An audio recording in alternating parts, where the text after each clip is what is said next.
Hello, everybody. It's the Sports Depth Podcast. My name is Joey Alfieri with Simon Tsalikis, and we're with you Monday through Friday. We talk mostly Montreal Canadiens, but we do have an episode that comes out on Thursdays where we'll talk about sports in general. And right now, it's mainly NFL action, and that's going to come tomorrow. We'll have our NFL / general sports podcast episode. But for today, we talk all things Montreal Canadiens. And Simon, there's been a little bit of chatter. I don't know how vocal, I don't know how much of a topic this has been. I think it's kind of flown under the radar, to be honest with you. Goaltending with the Montreal Canadiens. I don't know. It's not really something that people usually talk about. The goaltender of the Canadiens can usually fly a little bit under the radar. It's like the coach. It's like the quarterback of the Cowboys. Nobody knows who it is. Shortstop for the Yankees a little bit.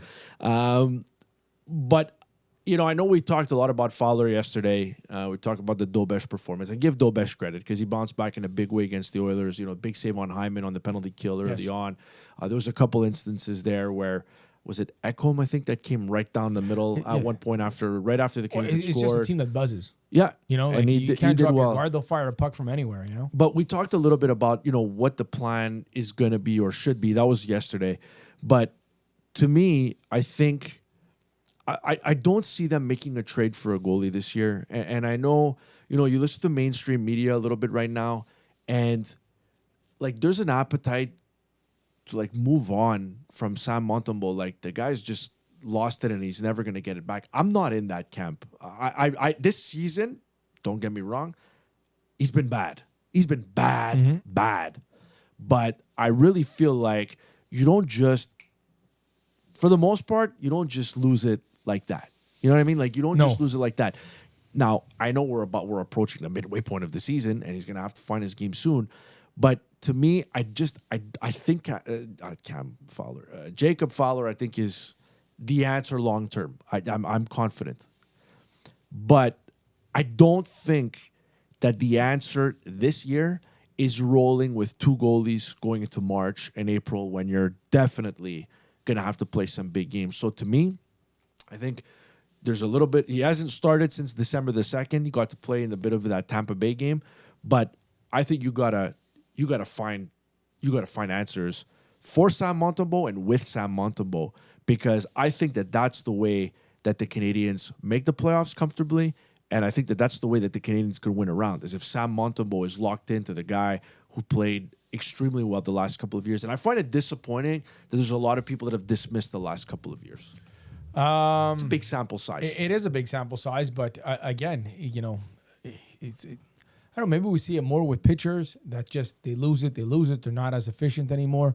With goaltenders, I'm not going to say it's a catastrophic drop off, but it's a substantial drop off. A lot of goalies struggling this year too. Like Jacob Markstrom is his play is falling off a cliff as well. You know, Canada's still scrambling to find their number one goalie for the Olympics, right?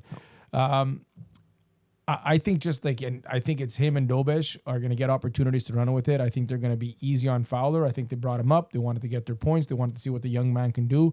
I don't think he's the solution for this year. Now, if he continues to go and be there and be the better of the three goalies, that's fine. But he'll probably get the less rope from anybody else. They're going to need Sam Montembeault. They're going to need Sam Montembeault to be better at NHL goaltending. And there's going to be games that you're just going to have to throw him out there, and you're going to have to play it a little bit differently. You're going to have to be tighter defensively. The message will have to be sent to your blue line to the pinching and stuff like that and pushing offense. Maybe we hold it back a little bit, because I don't see, Joey, a scenario. The one scenario that I can maybe see, but I don't think we're going to see, is Dobesh, Fowler as your two goalies come post-Olympics. Like you're not waiving this guy. Like you're not waiving Sam Montembeault. But they just might not play him. Right? They might not play him. But they need two goalies. They just can't have one. They need two goalies to play at a decent high level. I don't know how much rope they're going to give Fowler, because this is the thing. If Sam Montembeault gets beaten up on a Tuesday, and then we see him again on Saturday, he gets beaten up. Okay, keep throwing him out there. Fowler gets beaten up on a Tuesday. They go Dobesh on a Thursday. They go back to Fowler on a Saturday or Sunday or whatever, and he kind of gets beaten up again. Well, there's two different beating up. Yeah. I'm not going to say Sam Montembeault's a journeyman. He's not, but he's a veteran, and he can understand a little bit more, and he can take the bumps and the bruises that go with it. I don't want to do that to what is supposed to be the next big thing in nets for this organization. The guy that's literally should take us 53 here, should take me into my mid-60s, and then I don't have to worry about goaltending. Same thing with my quarterback in football. I'm good for the next decade. Same thing with my point guard in basketball, by the way. That's a story for another day. But you have to be careful how... Because if it goes south for Sam Montembeault, he's a pro. You keep throwing him out there. He tries to work it out. He doesn't. Then you make that decision later on. But with Jacob Fowler, it's just like, I got lit up. It's okay. It's part of the process. No, it's not. No, it's not. That early, that young, that age. You go down. You go down. And you don't want him to open him up to that. Don't want to see him getting peppered. Don't want to see the lack of confidence. So they're going to need Sam Montembeault here, and they're going to need Dobish to step up and play. I just don't think there's a deal to be had anywhere. Joey, a couple of weeks ago, I was on the morning show on TSN 690. I asked Darren Dreger. Yeah. Oh, Nazem Kadri, Ryan O'Reilly, Steven Stamkos, Sidney Crosby. Can they play goal? Is that what you asked him? No, that would have been a good question, though. But I don't think so. All those guys save it for next time you're on. Yeah, so all those guys at center, no certainty any of those guys are going to move, but some of them may move.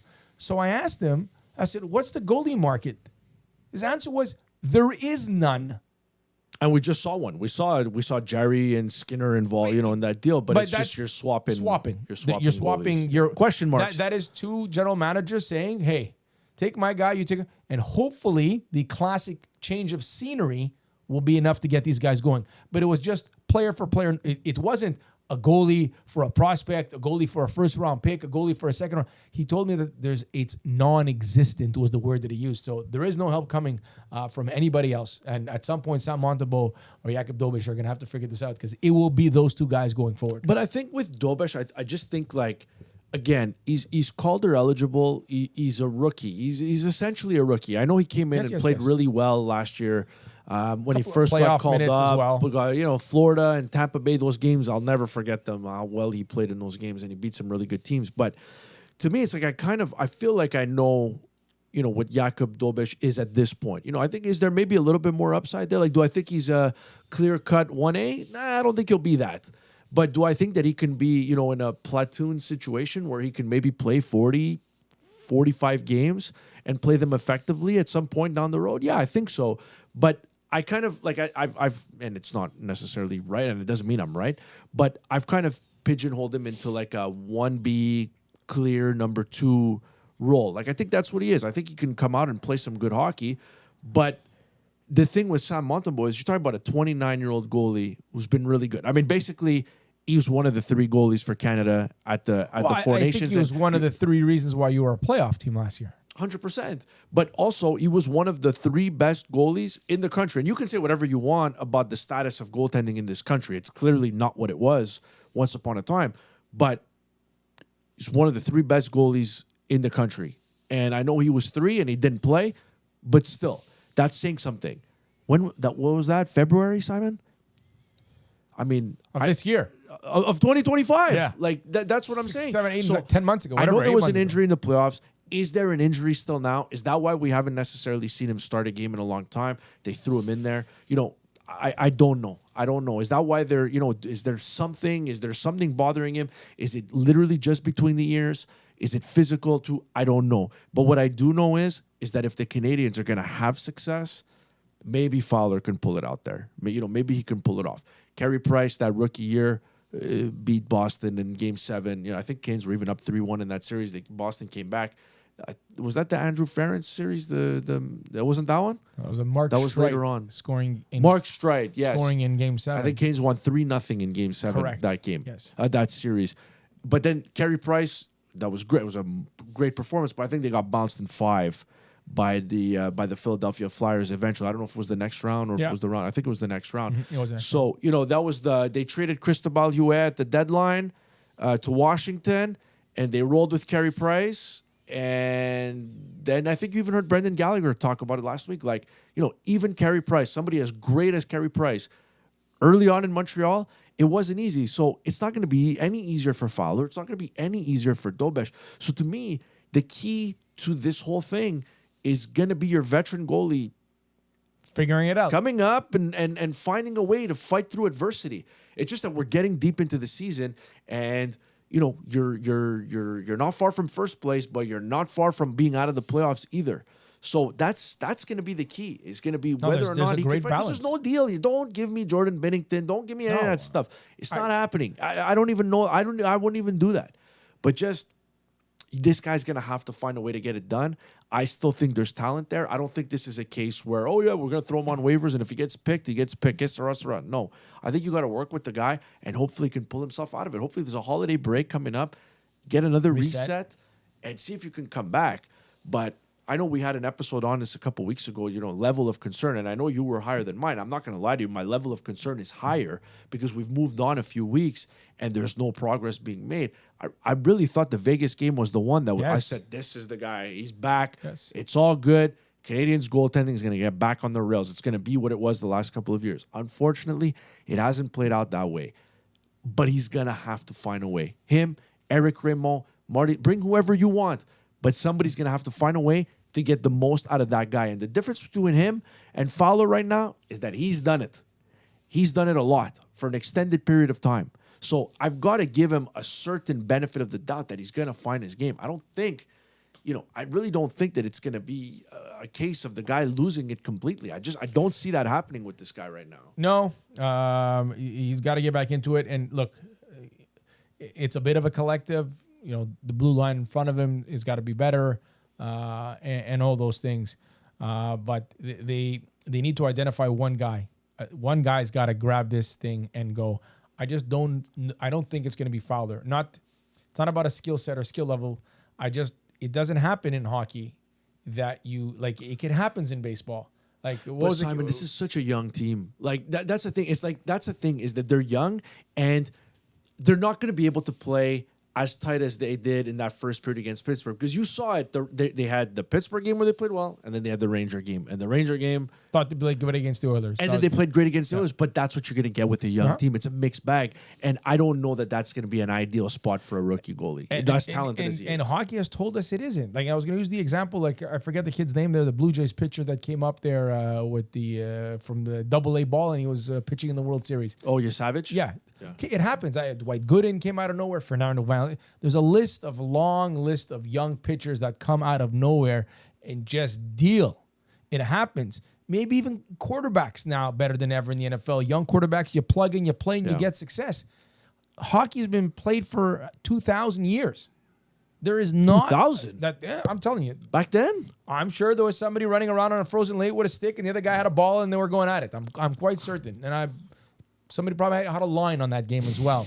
I think that's pretty some modern. guy in the corner betting. Yeah. But hockey tells us that the 21-year-old or whatever age he is with limited American Hockey League experience jumping into a team that is not brilliant defensively. He's not jumping on the Avalanche bandwagon here. He's jumping on a team that the playoffs, the beginning of the year, middle of the year, it's a crapshoot. It's a 50-50, right?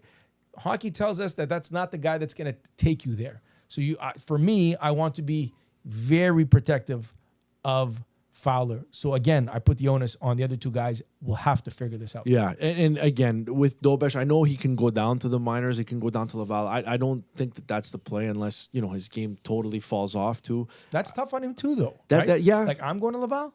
Yeah, I'm playing better than the other guy. Yeah, I'm going to Laval. Unfortunately the contract dictates that's what it is. It's a tough sell to tell somebody that, though. Sure, I don't think we're gonna get there. I don't think that the right thing to do is to play Jacob Fowler in front of this guy, in front of these guys, or behind these guys for the last 50 odd games of the season. I don't see that being the solution. I don't think that Kent Hughes and Jeff Gordon are gonna do that unless if this guy comes in and is just out of this world and he's just you cannot send him down. It's possible. It's just, to me, it's not likely. That's all. I wouldn't bank on it. With the team as young as it is and with the inconsistencies and the growing pains that they've gone through and the injuries that they're dealing with, I just don't see that as being. Yep, I agree. Simon, tell me a little bit about Baton Rouge Vaudreuil. Lovely. That's the word that I would describe one of my favorite places when I'm out in the West. Just not as enjoyable now, the terrace Although if you ever Not as enjoyable. I don't think it's enjoyable at all. Well, no, some no people, offense. some people are out there. You never know. Some people are out there. I don't want to Who are judge those people? but great place to just hang out, take the family for dinner, go big group or whatever. You know how I feel. I'm a big fan of sitting at a bar and watching athletics, specifically the Habs. Yeah. So if you're out in the West Island area, the Boulder area, the Hudson area, I'm quite sure you know about it. It's been an institution, been there for over 40 years. So say hi to the gang at the 40 years. 20 years. Sorry, did Oh, I say you 40? You said 40. My yeah. bad. My bad. Yeah, my yeah, bad. yeah. 20 I know years. they've been there for a while. Yeah, they've been there for a while. 20 years, yeah. not 40 years. No, it's a beautiful spot. It's Yep. a great night for a date night. I've done that before. You start maybe with a little spinach dip. Nice. And then you go. It depends what you want to do. Sometimes when I'm very much into fitness mode, I will go with sound the of that is our producer Sam I'm laughing. Yeah. I know. But I'll go with the peanut salad, the peanut butter Yeah, yeah. dressing salad, the chicken salad with the dressing on the side, and you pour on they give you a good Yeah, amount. I'm sure it's good. It's I've never had it. It's a phenomenal I salad. go there, Joey, and I'm there to. I bring a knife. Well, they actually give You you bring a knife? They actually give you a knife and a fork, and I look for red meat, Joey. That's fine, Simon. you know, I love red meat too. Like when William Wallace was it when the guy told him, we didn't get dressed up for nothing. Yeah, when I I walk got into it. that bar area, But you bring your own knife? sometimes That's weird. That's how big the red meat is. That's weird. Yeah. But yes, I've enjoyed many steaks. I would say that 9 out of 10 times I go to Baton Rouge, it is to enjoy some form of red meat. But I'm on a fan. occasion, a good salad or chicken tenders or whatever. Chicken tenders very nice. There's nothing Very wrong nice. with that. Very nice. Yeah. More Good of a burger. lunch for me. For me, more of a Chicken lunch. tenders? More of a lunch. Yeah. Oh, yeah. Yeah. Want to get the chicken. Want to get the protein in a day. Run it off at night. Run it off. Nice. I like that. With Sam. And Sam and I go running. Sam runs a lot. Yeah. Sam, I'll just say this about Sam. Like, Sam and I are very close, I think, in my opinion. Sam is one of those dudes that like bikes in minus 15 weather. Like, Let's he go. can burn it off. Yeah. Like, I don't like to drive in minus 15 Yeah, weather. this guy's biking in minus I don't like 15 to weather. drive. He goes, last week he came to the studio. He goes, oh man, like one of my heated gloves wasn't working. It was brutal getting it. I'm like, dude, I don't even want to walk the 14 Yes. seconds to the car. Clean off my car. This is Nothing. like, somebody go start the car for me. You know what I Pardon. mean? It's not good. But Sam's a trooper. Sam can have chicken tenders in the middle of the day. He'll burn them off. I'm not going to burn them off. How many steps do I have today? Not enough. I have about 4,000 steps. I that's was in meeting all day. I have like but 400. 5,378 Good steps job. as of All right now. right. It's not bad. No? What, I aim for 10. I aim for 8 to 10. I know, but that you didn't commit to walking at all. That's just walking in your life. Like you didn't put 30 minutes or 45 minutes No, aside no, just to for walking walking. So today, that's not bad. Put 30, 45 minutes aside for walking. You Yeah. get up to your 8,000 steps. Fair. Not outside. It's not going to be Not outside. today. I'm going to have to walk around the living room just in circles because it's way too cold. Tsalikis, it's Yes, been sir. fun, man. See you tomorrow. Talk a little NFL football. You good Yes, with that? sir. All right. We'll be back on the Sports That podcast. Don't forget, you can subscribe. You can listen to us on Apple Podcasts. You can listen to us on Spotify. And you can watch us on YouTube. If you're really that desperate, you want to see these two mugs on whatever device you're watching on, you can watch on YouTube. And leave us a comment. Get after us. Get angry with us. Tell me I'm an idiot for thinking that Sam Montembeau is going to find his way out of this. I really feel like he's going to be okay. It's got to happen soon. Like, we need something here. I'm not throwing in the towel on Sam Montembeau just yet. I know it looks bleak. Right now, the bandwagon is family, friends, Alfieri. That's it. But that's all we need right now. We just need Sam Montembeau to find his game. I think the Canes will be okay if that happens. Tsalikis, have a great rest of your day. Yes, sir. All right, buddy. We'll see you tomorrow.